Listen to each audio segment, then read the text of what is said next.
భయ్యా దేవర సినిమాలో బాగుంది. ఐమాక్స్లో చూసినా కదా, ఆడ చెప్పిన కదా. మరి ఏం చేసిరా ఇప్పుడు? కొంతమంది బాగోలేదు, ఫైట్స్ పర్లేదు, బాగానే ఉన్నాయి. ఒకటి దౌది సాంగ్ లేకపోవడం కొంచెం ఇబ్బంది అనిపించింది, ఎందుకంటే మంచి హుషారు సాంగ్ అది లేకపోవడం కొంచెం ఇబ్బంది అనిపించింది. ఉంటే కొంచెం ఊపు వచ్చేది, హుషారు వచ్చేది, మంచిగా ఎగిరేటం థియేటర్లో. సాంగ్ థియేటర్లో లేదు, అదొకటి కొద్దిగా ఇబ్బంది అనిపించింది. సైఫ్ అలీ ఖాన్ గారి పాత్ర కానీ, ప్రకాష్ రాజ్ పాత్ర కానీ, ప్రకాష్ రాజ్ మనకు స్టోరీ నేరేట్ చేస్తున్న విధానం అనేది, సో ఆ లుక్ కూడా బాగున్నది, బాగానే అనిపించింది. మరి క్లైమాక్స్ అని కాదు, దేవరాజ్ చనిపోయినట్టుగా మనకు ఎక్స్ప్లెయిన్ చెప్పారు. సో ఎవరు చంపారు అనేది తెలియదు. బాహుబలి హూ కిల్డ్ బాహుబలి అని చెప్పేసి మనకు బాహుబలి ఎలా వచ్చిందో సేమ్ దీంట్లో ట్విస్ట్ పెట్టేది వదిలేశారు. సో పార్ట్ 2లో చూపించేస్తారేమో.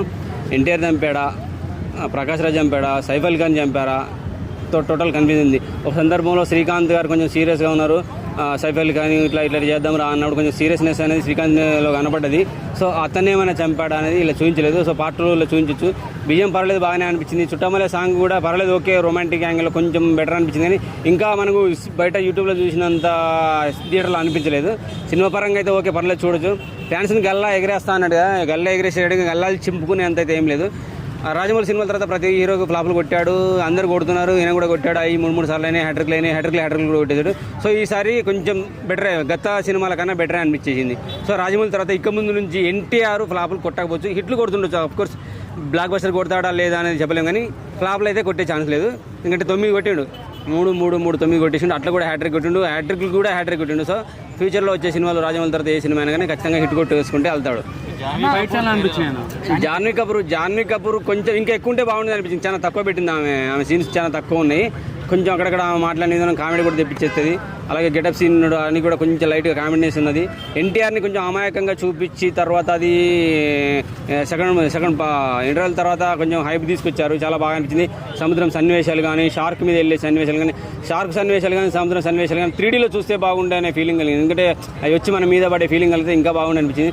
3Dలో ఎందుకు తీయలేదు వాళ్ళు తెలియలేదు. అఫ్కోర్స్ వాళ్ళు ఒక ఓన్లీ కమర్షియల్ మసాలా పోదాం అనుకున్నారు కాబట్టి అదే రేంజ్లో చూపించారు. విజువల్స్ అయితే బాగున్నాయి కాబట్టి ఏంటంటే వాళ్ళు సెట్ వేసి తీశారంట. కొన్ని విజువల్స్ అయితే రియలిస్టిక్గా చాలా బాగా అనిపించినాయి అనమాట. ఆ సందర్భంలో కొంచెం డల్గా ఉంది, బ్యాక్గ్రౌండ్ స్కోర్ అని అంటారు బయట. బెటరేలే, ఇంతకుముందు తెలుగు సినిమాలు అందుకు కొట్టిన సినిమాల కన్నా ఇది కొంచెం బెటరే అనిపించేసింది. అఫ్కోర్స్ తమిళ్లో కొట్టినంత అయితే ఈ సినిమాలో కనపడలేదు. మరి ప్రాంతీయాభిమానమా లేదంటే మనోడికి తెలుగు పర్ఫెక్ట్ గా అర్థం కాకపోవడం కూడా ఉంటుంది కదా. సో అలా కూడా మైనస్ అయ్యాను. దేవర క్యారెక్టర్ చాలా బాగున్నది, లుక్ కానీ చాలా బాగా అనిపించింది. చాలా మంది ఆంధ్ర వాళ్ళతో పోల్చారు, ఆంధ్ర వాళ్ళకి దీనికి చాలా డిఫరెంట్ ఉంది కాక అటువంటిది ఏం ఆలోచించకండి, సినిమాకి వెళ్ళి చూడండి. అభిమానులు అయితే గల్లా ఎగిరే సినిమా చూపించాడు. సో చింపుకునేంత అయితే ఏం కనపడలేదు. ఉన్నది కదా, ఎవరు చంపారో తెలియదు. సో అది బయటపడాలి క్లియర్గా.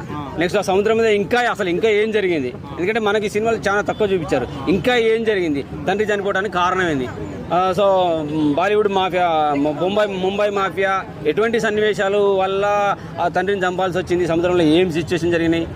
సో మరి సముద్రంలో వాళ్ళ ఆఫీసర్స్ ఉంటారు కదా, నేవీ ఆఫీసర్స్, వాళ్ళని మ్యాక్సిమం అందరిని కాపాడు, ఒక మెయిన్ పర్సన్ కాపాడు. అతను వల్ల మనోడికి ఏమన్నా ఫ్యూచర్లో ప్లస్ అయ్యే ఛాన్స్ ఉందా నెక్స్ట్ పార్ట్ 2లో? సో సాంగ్స్ అయితే రిలీజ్ అవ్వలేదు కదా, అంటే అది కొంచెం ఇబ్బంది. అంటే అప్పటికే 3 hours దాకా వచ్చింది కదా, లెంత్ ఎక్కువ అవడం వల్ల తీసేసారనే ఫీలింగ్ కలిగింది.